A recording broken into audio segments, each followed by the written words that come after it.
Президент России Владимир Путин дал поручение по совершенствованию программ «Земский учитель», «Земский доктор», «Земский фельдшер», «Земский работник культуры» и «Земский тренер». Это решение в своем телеграм-канале прокомментировал глава региона Махмуд Аль-Калиматов. Цитата. «Считаю, что упрощение процедур и расширение круга участников сделают программы доступнее и привлекательнее для специалистов.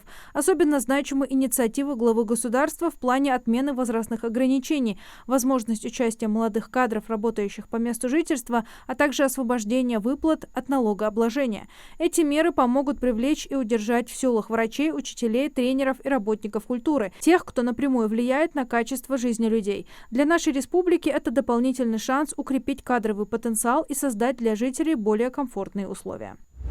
26 сентября с 10 до 13 часов уполномоченный по правам человека в Ингушетии Ибрагим Сучоев и президент Адвокатской палаты Республики Зарета Хаутеева проведут совместный прием граждан. Он состоится в рамках социального проекта «День бесплатной правовой помощи населению Республики Ингушетия». Прием пройдет в целях реализации права граждан на получение бесплатной квалифицированной юридической помощи.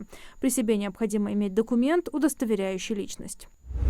В Ингушетии стартовала акция «Монетная неделя». Она пройдет с 22 сентября по 4 октября. Банк России приглашает жителей республики достать домашние копилки и обменять накопившиеся монеты на купюры. Акция помогает вернуть в денежный оборот миллионы монет, которые годами лежат без дела, и сократить затраты на чеканку новых. Обменять можно любые монеты Банка России, выпущенные с 1997 года, в любом количестве. При себе необходимо иметь паспорт.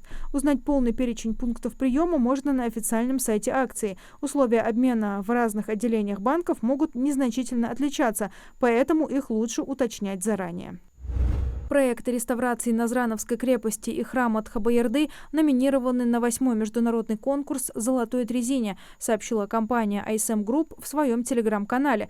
Премия присуждается за выдающийся вклад в архитектуру как вид искусства. Работы лауреатов премии пополняют фонды Государственного музея истории Санкт-Петербурга и ежегодно экспонируются на выставке «Архитектура как искусство» в Петропавловской крепости. Финалисты будут объявлены 20 октября. В первом чтении депутаты Госдумы приняли законопроект, который сделает участие в клинических исследованиях лекарств более доступным. Ранее предполагалось, что со следующего года пациенты будут давать согласие на него только путем внесения записи в единую систему идентификации и аутентификации и только с помощью усиленной и квалифицированной подписи. Новая инициатива дает возможность оформлять согласие либо в бумажной, либо в электронной форме. Это уберет лишние ограничения для пациентов, считают в Госдуме. Министерство транспорта России не рассматривает идею установления платного проезда на всех дорогах страны, заявил официальный представитель ведомства Николай Шестаков. Ранее ряд телеграм-каналов сообщал о том, что к 2030 году все дороги в России могут стать платными в связи с повышением цен на строительные материалы и содержание трасс при ограниченном бюджете. Шестаков указал, что с таким предложением выступил отдельный спикер в ходе экспертной дискуссии. Министерство не поддерживает эту инициативу, добавил он. С 22 сентября по 3 октября во всех регионах России начинает работу тематическая горячая линия Роспотребнадзора по вопросам профилактики гриппа и ОРВИ, сообщили в ведомстве. Россияне смогут узнать, где и как можно сделать прививку от гриппа, как правильно подготовиться к вакцинации и что учесть в день прививки. Также специалисты расскажут, можно ли совмещать прививку от гриппа с другими вакцинами и какие штаммы включены в текущую вакцину. Номера телефонов, по которым проводятся консультации в рамках тематической горячей линии, и адреса консультационных центров и пунктов опубликованы на официальных сайтах территориальных управлений Роспотребнадзора по субъектам России.